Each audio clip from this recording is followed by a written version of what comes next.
네, 오늘 우리가 읽은 본문은 다윗의 일생 가운데 가장 극적인 그런 장면이면서 또 교회를 다니지 않는 사람들도 그 내용을 다 알 만큼 아주 유명한 그런 장면이죠. 키가 2m 70cm, 정말 가늠하기도 힘든 그런 거구의 브레셋 장군 골리앗은 그가 입은 갑옷의 무게만 해도 57kg, 그리고 그가 사용하는 무기 창에 든 이 쇠붙이만 해도 7kg이라고 성경은 말합니다.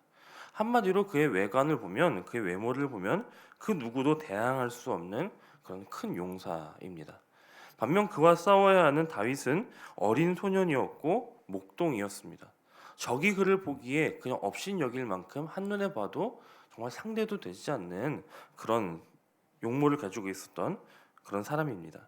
더군다나 군인도 아니고요. 다만 형들을 면회하러 갔다가 이 전쟁터의 상황을 보고는 너무나도 가슴 아픈 나머지 하나님을 향한 거룩한 분노를 가지고 싸우러 나간 것입니다.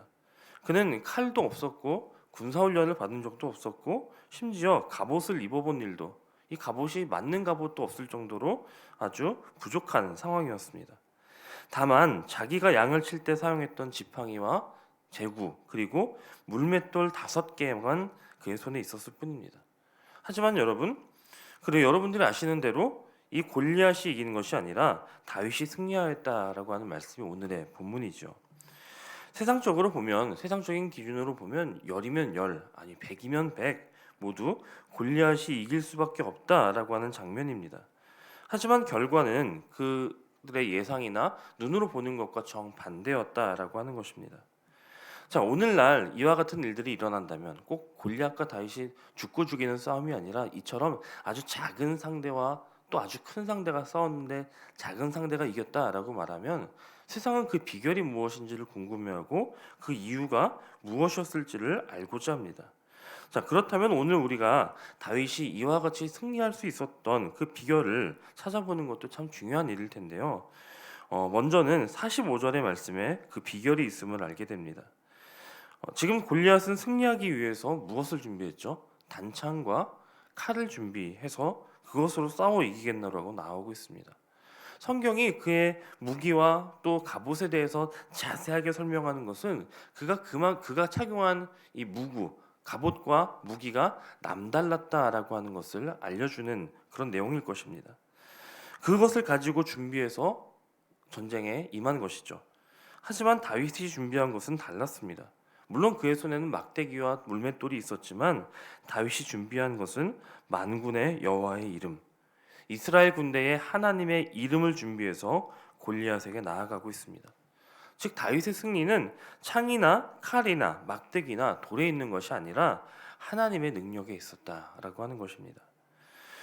사랑하는 여러분, 승리는 인간의 외형적인 힘이나 어떤 환경에 달려있지 않습니다. 우리로 승리하게 하는 것은 다름 아니라 하나님의 능력이라고 하는 것입니다. 하나님의 능력으로 인해 승리하는 것이죠. 그래서 사도 바울도 내게 능력 주시는 자 안에서 내가 모든 것을 할 수 있느니라 라고 고백하는 것입니다. 우리에게 대입해 보아도 마찬가지입니다. 비록 우리가 이 세상을 살아가면서 내 손에 든 것이 없어 보여도, 지금 가진 것도 없고 내 힘도 없고 나는 지극히 작아 보인다 할지라도 괜찮습니다. 우리가 하나님의 편에 서 있고 또 하나님이 그런 우리를 기뻐하셔서 우리를 붙잡아 주신다면 저와 여러분은 반드시 승리하게 되는 줄로 믿습니다. 다시 말씀드리면 우리의 진정한 승리는 하나님을 믿는 믿음과 또 성령의 능력의 역사를 믿는 그 믿음에 있다라고 하는 것입니다. 하지만 오늘날도 우리 주변을 둘러보면 골리앗과 같은 모습으로 살아가는 이들이 얼마나 많은지 모릅니다. 여러분, 골리앗과 같다라고 하는 말이 어떤 외형적인 것을 의미하는 것이 아님을 아실 것입니다. 하나님을 인정하고 두려워하기보다는 자기의 힘과 자기의 지혜와 또 자기의 능력을 신뢰하는 것이 바로 골리앗입니다. 골리앗이 단창과 칼과 또 그것을 휘두를 수 있는 자기의 힘을 하나님의 이름보다 크게 보았던 것처럼 오늘날도 믿음보다 어떤 신앙보다 내가 가진 물질을 신뢰하고 또 내가 가진 실력, 내가 가진 배경을 더 의지한다면 그가 바로 이 시대의 골리앗이라고 하는 것입니다. 세상이 보기에는 이와 같은 이들이 잘 되는 것 같고 또 승리할 것처럼 보이지만, 그것이 너무나도 당연해 보이지만, 그래서 그 누구와 싸워도 이 많은 것을 가진 사람, 잘 준비한 사람이 이길 것 같지만 그 결과는 어땠습니까? 오늘 본문 속 골리앗도 그와 같았지만 결국 실패하고 패배했던 것과 크게 다르지 않을 것입니다. 우리 그리스도인들은 골리앗처럼 사는 사람이 아니라 다윗처럼 사는 사람들입니다. 골리앗같이 세상적인 힘을 의지하면서 무엇인가를 도모하려는 사람이 아니라 바로 다윗처럼 하나님께 도움을 구하며 하나님께서 내게 능력을 주시면 나도 할 수 있다라고 하는 믿음을 가지고 사는 사람들이 바로 다윗과 같은 사람들이라는 것이죠. 오늘 저와 여러분이 그와 같기를 원합니다. 다윗처럼 그 무엇보다 하나님의 이름이 크고 강하다라고 하는 것을 아주 분명한 믿음으로 고백하는 저와 여러분이 되시기를 간절히 소원합니다. 이와 같은 다윗과 같은 고백이 우리에게 있다면 우리는 어떤 어려움과 또 환난을 당하여도 염려하거나 두려워할 일이 없게 되는 것입니다.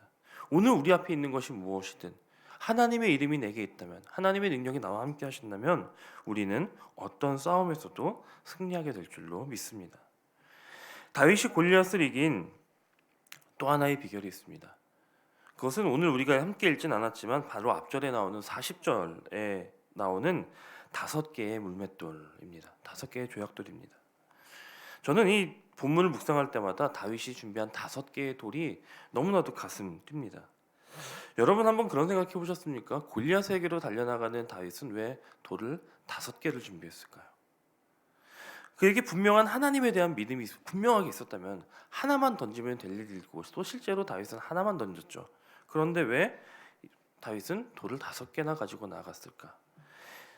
이 본문에 대한 여러 가지 해석이 있습니다. 어떤 해석에서는 늘 습관에 따라 그가 양을 칠 때도 5개씩을 가지고 다녔다라고 하는 습관에 따라 준비했다라고 하는 해석도 있고, 혹 빗나갔을 경우를 대비해서 5개를 준비했다라는 해석도 있었고요.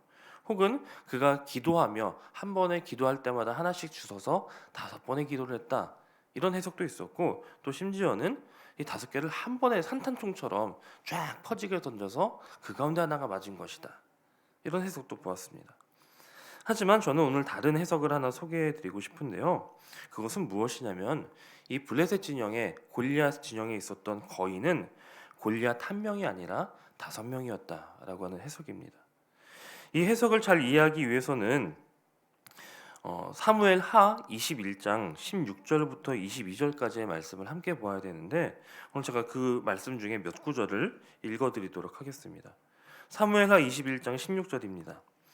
거인족의 아들 중에 무게가 300세겔 되는 노창을 들고 세 칼을 찬 이스비브노시 다윗을 죽이려 하므로, 여기 골리앗과 비슷한 이스비브노이라고 하는 거인이 한 명 등장합니다.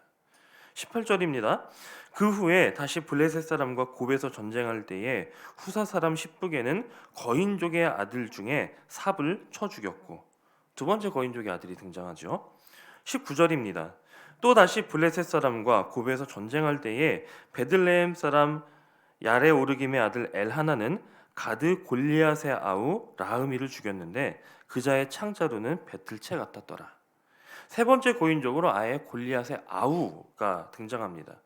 이 거인이었던 골리앗의 아우 역시 거인이었을 가능성이 매우 크죠. 더군다나 그의 무기도 골리앗이 사용했던 무기와 같다라고 하는 것입니다. 그리고 20절입니다. 또 가드에서 전쟁할 때에 그곳에 키가 큰 자 하나는 손가락과 발가락이 각기 6개씩 모두 24개가 있었는데 그도 거인족의 소생이라. 네 번째 거인족이 등장하죠. 그리고 22절에서 이를 정리해 줍니다. 이 네 사람 가드의 거인족의 소생이 다윗의 손과 그의 부하들의 손에 다 넘어졌더라. 이 네 명의 거인족이 골리앗과 같은 가드 지역 출신이었다라고 하는 것입니다. 이 네 명의 골리앗까지 합쳐서 5명의 거인이 블레셋 안에 있었다. 그리고 여러분 상식적으로 블레셋이 지금 이스라엘과 죽고 죽이는 전쟁을 하러 올 때에 그들에게 5명이라고 하는 크고 힘센 장수들이 있었다면 그 중에 한 명만 내보냈을 리는 만무하죠. 5명 모두가 전쟁터에 나왔다고 보는 것이 상식적일 것입니다. 그렇게 골리앗을 포함한 5명이 이 거인이 다윗의 눈에 들어왔던 것입니다. 그리고 다윗은 이 5명을 각각 하나의 돌로 하나의 돌로 쓰러뜨리겠다라고 하는 계산으로 한 명에 하나씩 그렇게 5개를 들고 나왔다라고 하는 해석인 것이죠. 여러분, 이 해석이 맞다면 이것이 얼마나 멋진 신앙입니까? 골리앗 하나만 보아도 믿음으로 이기기 참 어려운 그런 싸움인데 그와 같은 이들이 5이 있었다. 그 5을 내가 다 이긴다. 그것도 각각 하나씩으로 라고 하는 그 믿음이 다윗의 믿음이었다라고 하는 것입니다. 실상 우리에게 닥쳐오는 골리앗과 같은 문제들도 그 문제 하나만 오는 경우는 그렇게 흔하지 않습니다. 문제는 늘 문제와 함께하고 시험은 꼬리를 물고 우리에게 다가오죠. 그러나 그 모든 시험을 이길 수 있는 비결은 바로 하나님의 이름에 있고 또 그 모든 문제와 싸워 이길 수 있다라고 하는 그 믿음에 있음을 기억하시기 바랍니다. 여러분, 하나님의 이름이 우리 안에 있다면, 우리가 그 하나님의 이름을 붙드는 믿음이 있다면 이 시험은 이기고 저 시험은 어렵겠다라고 하는 그것은 어불성설입니다. 이번에는 이겼으니 다음에는 어렵겠다라고 하는 것 역시도 없는 것이죠.